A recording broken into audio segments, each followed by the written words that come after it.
The David Pakman Show at davidpakman.com. Welcome to the bonus show. Facebook CEO Mark Zuckerberg says that Facebook is now officially implementing their system, which will rank news organizations based on trustworthiness and will also promote or suppress content based on their assessment of the trustworthiness of a news outlet. What do you think about this? I mean, we've talked about this a lot. We've talked about how a government deciding which are the trustworthy news outlets is a really bad idea. When the government gets to decide what is real news and what's fake news, that's really problematic. Facebook is a private company that can have whatever policy they want in terms of, YouTube decided that they're going to mark certain channels as state-run media, and that's what they've done. And it's their prerogative to do that. Facebook can do the same thing. At the same time, we know that the Facebook algorithm of what is shown to users can have a huge impact, including on how people vote, so that there is a lot riding on how Facebook decides to rank the trustworthiness of media outlets. They have to do something, I think, after the 2016 election and the Cambridge Analytica scandal. Sure. So this is like the thing that they came up with. And Zuckerberg is saying that they're actually going to lose money on having news on their website, which is an interesting claim because people could go to Facebook to look at the news, but then they get distracted and end up going to other things. So we know you do. Yeah, that's for sure. So I guess another reasonable thing they could do would be just to eliminate all news from the website altogether. How can you do that, though? They're not going to do that. They're not going to do that. I think that it's a red herring to say they're going to lose money so why are they saying that they'll lose money? The reason that you would say, listen, we're going to lose money on this thing, is to try to disaggregate yourself from a financial incentive for the decision that you're making. Number one, how do we really even know that that's sort of like when YouTube cut ads on a lot of news and politics content and they go, listen, this isn't good for us. We're losing money now on this stuff. Well, you're losing news and politics money, but it might better your reputation in such a way that in the net you actually make more money. So we've got to be really careful about even accepting that on principle. But I think that that's not really what's at issue here. What's at issue is sort of Facebook's reputation and the way that they are perceived. And is this the right thing to do?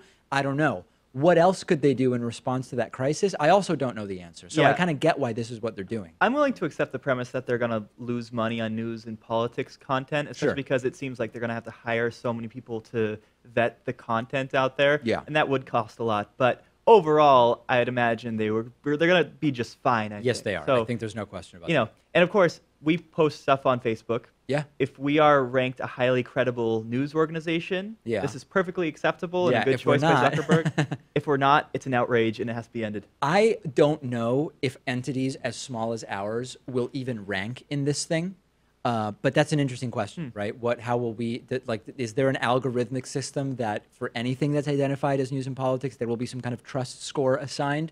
Or will it only be for big enough entities that Facebook says, here is the list which we will rank type of thing? I don't know. How would you rank Mark Zuckerberg's damage control after this Cambridge Analytica story broke? He did go and testify before Congress. Yeah. I know there were some weird, quirky things that he was doing during that testimony, and so there were some interesting sound bites out of it, but I think he's handling it decently. I would rank it as a B-. Okay. I think that it's much better than it could have been, although it left a lot to be desired. B-. You think about roughly there as well? I think maybe C+. C+ even. Wow. I think B or B-. I think. Okay, let's talk about an evacuation that took place at a university library in Australia because of durian fruit. This is so funny. I don't know if people remember former producer Lewis's going away party where he brought in a fresh durian, which he got at a local Chinese supermarket.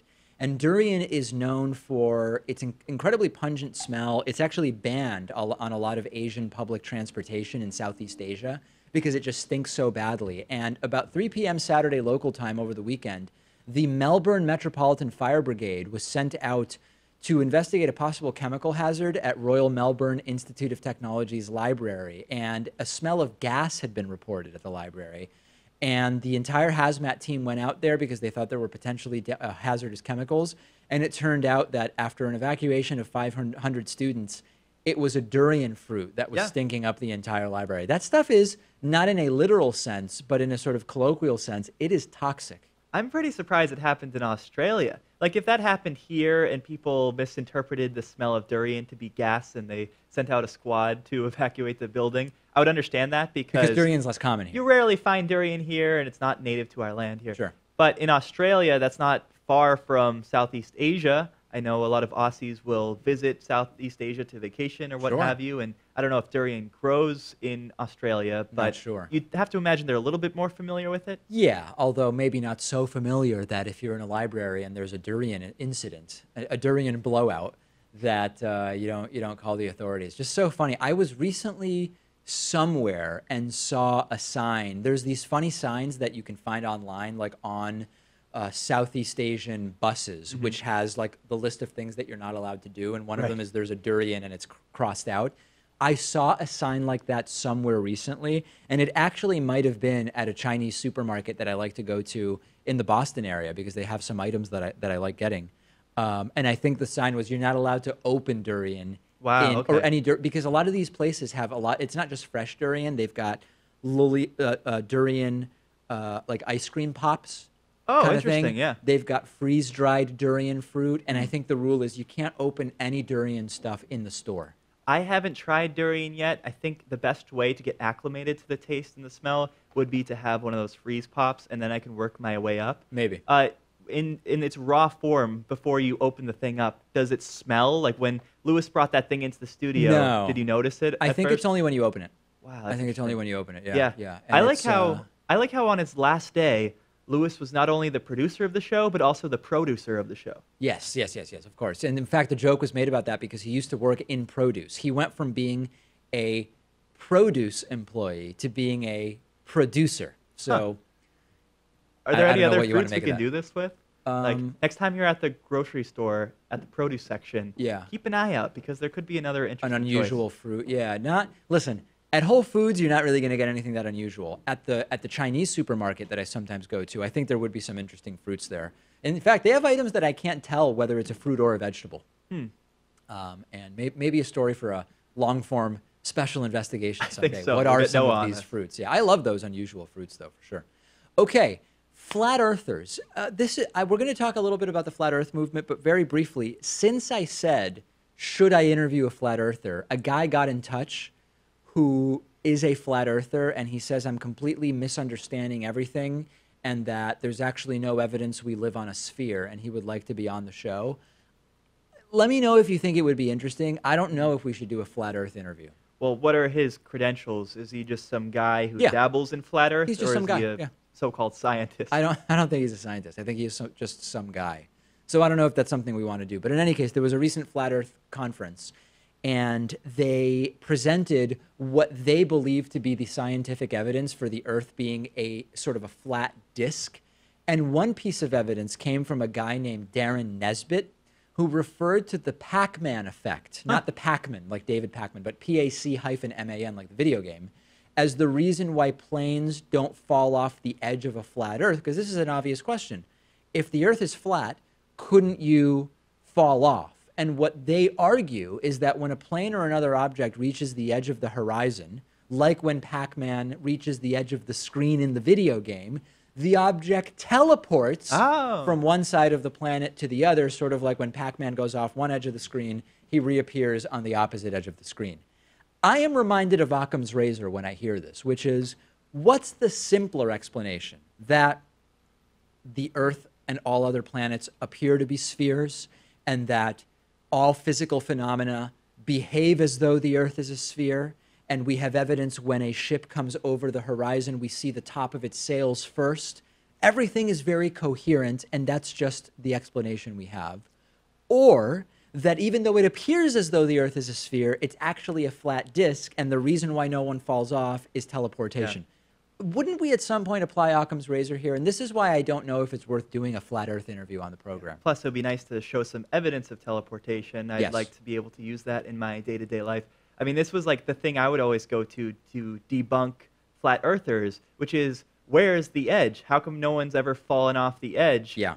And if this is their response to my criticism, I don't know what else I got. You Right, know? that's I think the thing, that's about because it. you can, this gets to the, in fact, in, I believe it's in Carl Sagan's book, Demon Haunted World, Okay. Science as a Candle in the Dark, where he says, someone comes to you and they say, there's a dragon in my garage. Right.